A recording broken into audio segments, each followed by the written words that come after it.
Canada new immigrants का मुल्क है, यानी कि नए आने वाले दुनिया भर से यहाँ पर वेलकम किए जाते हैं। किन लोगों को कनाडा आना चाहिए, किस वजह से आना चाहिए, आज की वीडियो में मैं ये डिस्कस करूँगा।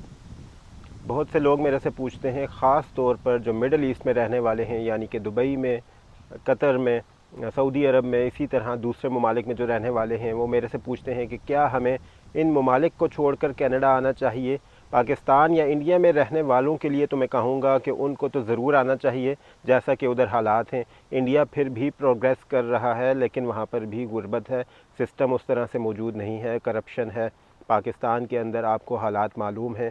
उन लोगों को तो ज़रूर आना चाहिए, हालात की वजह से, सिस्टम की वजह से। ना सिर्फ फाइनेंशली वहाँ पर मुश्किल हालात हैं, बल्कि सिस्टम ही ख़राब है, इस वजह से तो उनको ज़रूर आना चाहिए। लेकिन ख़ुसूसी तौर पर यह वीडियो मिडल ईस्ट में रहने वालों के लिए है, यानी कि सऊदी अरब, दुबई, कतर, ओमान, इस तरह के ममालिक में रहने वाले मेरे से सवालात पूछते हैं कि क्या हमें वो लाइफ छोड़कर, वो जॉब्स छोड़कर कनाडा आना चाहिए। एक स्पेसिफ़िक वजह है जिसकी वजह से मैं आपको बताना चाहता हूँ कि आपको इन ममालिक में, कनाडा, अमेरिका जैसे ममालिक में क्यों आना चाहिए।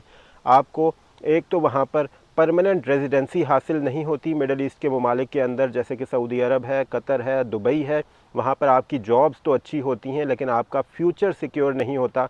अगर आपकी जॉब चली जाती है, खुदा न खास्ता आपकी जॉब नहीं रहती, तो आपको अपने ममालिक में वापस जाना पड़ता है, जिसकी वजह से आपको परेशानी का सामना करना पड़ सकता है।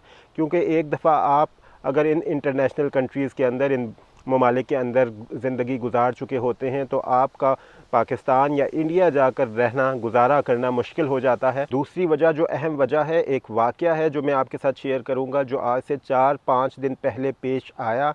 इसको बुनियाद बनाकर मैं आपको बताना चाहता हूं कि इन कंट्रीज़ के अंदर, इन ममालिक के अंदर क्या सिस्टम है, क्या कानून है, जिसकी वजह से आपको इन ममालिक को प्रेफर करना चाहिए, अमेरिका, कनाडा जैसे ममालिक में आना चाहिए। ये वाक़या यहाँ की फ़ाइनेंस मिनिस्टर, जो डिप्टी प्राइम मिनिस्टर भी हैं, उनके साथ पेश आया। आज से 4-5 दिन पहले का वाक़या है कि उनको ओवर स्पीडिंग की वजह से टिकट जारी किया गया, जो 273 यानी कि $273 का टिकट था, यानी कि उनको फ़ाइन पे करना पड़ा। वो 132 की स्पीड पर जा रही थी हाईवे के ऊपर, जहाँ पर 110 की लिमिट थी। ये अल्बर्टा का इलाका था। तो मैं बताना ये चाहता हूँ कि यहाँ पर फाइनेंस मिनिस्टर या डिप्टी प्राइम मिनिस्टर खुद ड्राइव करते हैं।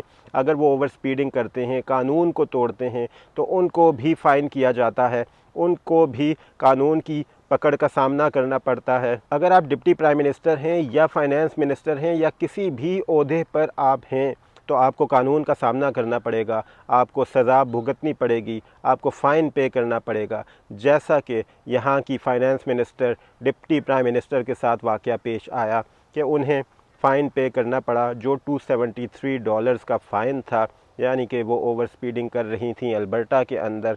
वो ओवर स्पीडिंग करते हुए पकड़ी गई, तो उनको फ़ाइन पे करना पड़ा। लेकिन हमारे ममालिक के अंदर हालात इसके बिल्कुल बरअक्स हैं।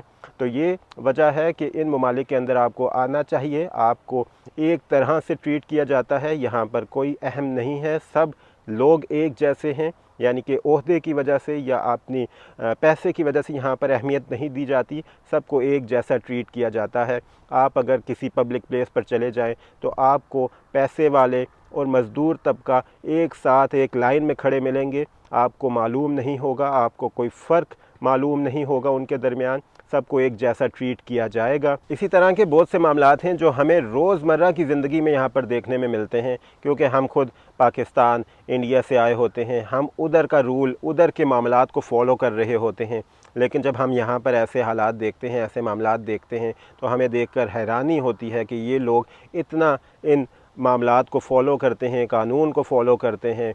यहाँ पर इतने सोफिस्टिकेटेड तरीके से रहा जाता है, एक दूसरे को थैंक यू बोलने का रिवाज है, सॉरी बोलने का रिवाज है, एक्सक्यूज़ मी बोलने का रिवाज है। लेकिन हमारे ममालिक के अंदर ये कम ही देखने को मिलता है। इसके अलावा सफाई का ख़ास ख्याल रखा जाता है।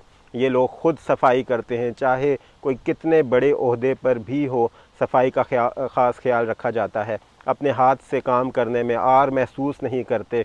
ये हमें रोज़मर्रा यहाँ पर देखने को मिलता है, जिसकी वजह से देखकर खुशी होती है اور اپنے معاملات کو، اپنے حالات کو، اپنے ملک کے حالات کو، ملک کے لوگوں کی سوچ کو دیکھ کر افسوس بھی ہوتا ہے، پریشانی بھی ہوتی ہے۔ تو یہ ڈفرنس ہے ہمارے ممالک کے اپروچ کے اندر، ہمارے ممالک میں جو سوچنے کا انداز ہے، جو کام کرنے کا انداز ہے، اور یہاں پر جو سوچنے کا انداز ہے، کام کرنے کا انداز ہے، وہ بالکل مختلف ہے۔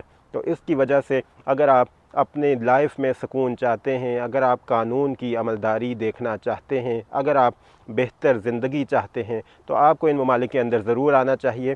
چاہے آپ میڈل ایسٹ کے اندر ہیں، چاہے آپ پاکستان کے اندر ہیں، انڈیا کے اندر ہیں، بنگلہ دیش کے اندر ہیں، تو آپ کو ان ممالک کے اندر آنا چاہیے، اپنے بچوں کا فیوچر سیکیور کرنا چاہیے۔ ایسا نہیں ہے کہ یہاں پر مسائل نہیں ہیں، یہاں پر بھی آپ کو کچھ مسائل دیکھنا پڑتے ہیں، لیکن وہ اتنے بڑے مسائل نہیں ہیں کہ جس کی وجہ سے آپ کی زندگی عذاب بن جائے۔ جیسا کہ پاکستان کے اندر بجلی نہیں ہے، پانی نہیں ہے، بل زیادہ آ جاتے ہیں، اور آپ اس ٹینشن میں گھرے رہتے ہیں، آپ کوئی دوسرا کام نہیں کر سکتے۔ آپ اگر اپنی جاب بھی کرتے ہیں تو آپ کو یہی ٹینشنیں، یہی پریشانیاں گھیرے رکھتی ہیں کہ آپ کا بل زیادہ آ گیا، یا آج آپ کے گھر میں پانی نہیں ہے، بجلی نہیں ہے، یہ معاملات ہیں۔ اسی طرح میڈل ایسٹ کے اندر رہنے والے خوب جانتے ہیں کہ ان کا فیوچر اس طرح سے سیکیور نہیں ہے۔ اگر خدا نخواستہ ان کی جاب چلی جاتی ہے، یا ان کو کوئی اگلا سٹیپ لینا پڑتا ہے، تو ان کو واپس ملک جانا پڑتا ہے، جہاں پر وہ سیٹل ہونا ان کا مشکل ہو جاتا ہے۔ ان کے لیے اس طرح سے آسائشیں، اس طرح کی لائف سٹائل میسر نہیں ہوتی، جس کی وجہ سے پریشانیوں کا سامنا کرنا پڑتا ہے۔